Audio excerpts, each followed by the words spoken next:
Untuk membahas penetapan konten kreator situs OnlyFans Gusti Ayu Dewanti alias Dia sebagai tersangka pornografi, sudah bergabung bersama kami pakar hukum pidana Universitas Trisakti, Abdul Fikar Hajar. Selamat sore Pak Abdul.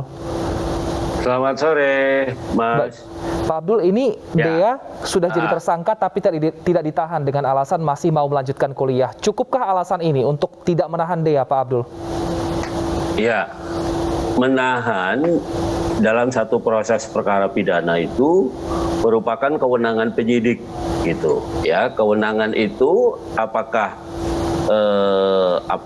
ada kepentingannya untuk diterapkan atau tidak, nah itu sepenuhnya menjadi hak subjektifnya penyidik, gitu. Jadi pengenahan atau tidak itu hak subjektifnya penyidik. Tetapi juga tidak semua tindak pidana itu bisa ditahan, ya. Tindak pidana itu yang ancaman hukumannya 5 tahun ke atas, gitu, baru bisa ditahan. Kemudian atau tindak pidana yang di dalam undang-undangnya itu meskipun ancamannya tidak 5 tahun, tetapi dinyatakan di dalam undang-undang itu bisa ditahan, gitu, ya, itu baru bisa, gitu. Jadi tidak semua juga tindak pidana bisa ditahan. Nah, dalam konteks undang-undang pornografi, ya, itu kan ancaman hukumannya ada minimal, ada maksimal, gitu, ya.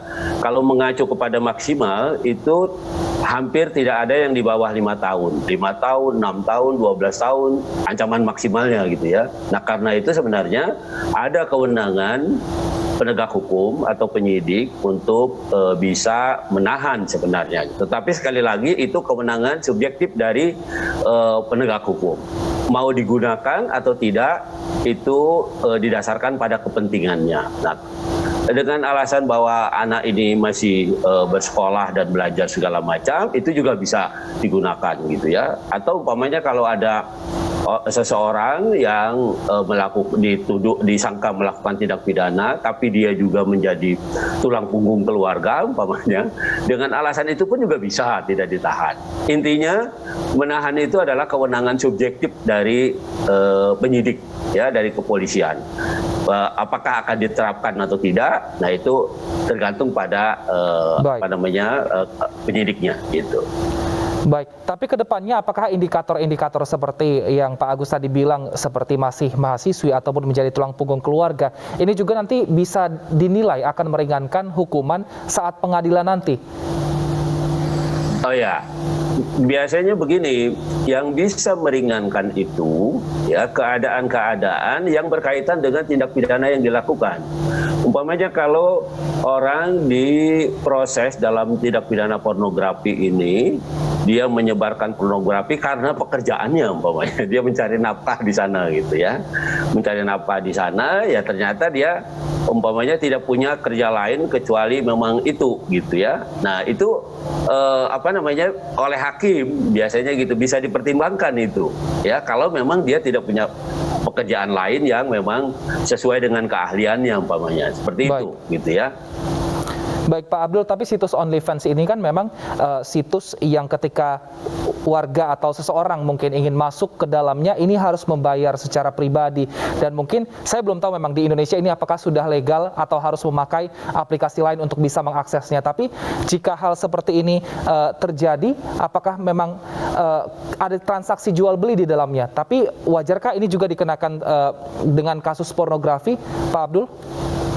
Ya, artinya yang menjadi perdebatan adalah apakah situs ini dia terbuka untuk umum atau bersifat privat, kan begitu itunya.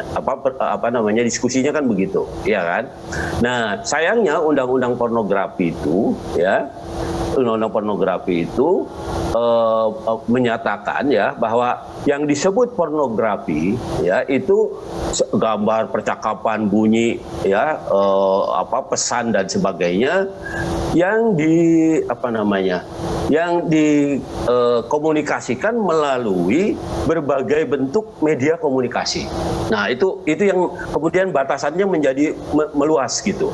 Nah, termasuk kalau menurut saya dengan kalimat berbagai bentuk media komunikasi, ya termasuk yang sekarang dikenakan itu, gitu. Meskipun untuk masuk ke sana ada kodenya tertentu dan berbayar, gitu, ya, tapi dia bagian dari bentuk komunikasi gitu ya, bagian dari sesuatu yang apalagi kemudian ada dikomersilkan gitu ya. Nah, dan itu bisa diakses gitu oleh umum meskipun harus bayar gitu. Nah, itu yang di dalam undang-undang pornografi itu seperti itu. Jadi ada apapun ya yang bisa diakses secara umum gitu ya, bayar atau tidak bayar, itu masuk ke dalam pengertian pornografi selama itu menggambarkan kecabulan atau eksploitasi seks gitu. Baik, bagaimana dengan kasus-kasus lain yang juga mungkin sempat melibatkan public figure pembandingnya? Sebutlah beberapa waktu lalu ada yang cukup menghebohkan, apalagi karena masih mempunyai anak balita, Pak Abdul. Ini apakah bisa dibandingkan? Ada yang sempat ditahan juga, namun ini tidak ditahan, Pak Abdul. Iya, kalau menurut saya polisi atau penegak hukum ya harus harus adil gitu. Artinya memperlakukan semua orang, semua pelanggar itu sama gitu. Ya tidak ada perbedaan. Nah, kecuali ada ya itu tadi saya bilang alasan-alasan tertentu ya yang memang bisa diterima gitu. Tapi kembali lagi tadi saya bilang menahan atau tidak menahan, memproses atau tidak memproses itu kembali kepada kewenangan subjektif penegak hukumnya, dalam hal ini adalah kepolisian gitu. Jadi kalau dia mau proses dan dia mau tahan, dia tahan gitu ya. Nah, tapi tetap ada ukurannya. Nah, ukurannya itu tadi yang saya bilang, ancaman hukumannya 5 tahun ke atas gitu ya. Kemudian memang ada kepentingannya untuk ditahan gitu ya, takut melarikan diri, takut mengulangi perbuatannya lagi, takut khawatir menghilangkan barang bukti. Nah, itu alasan sosiologisnya seperti itu ya. Tapi alasan yang yuridisnya, alasan hukumnya adalah ancamannya 5 tahun ke atas gitu.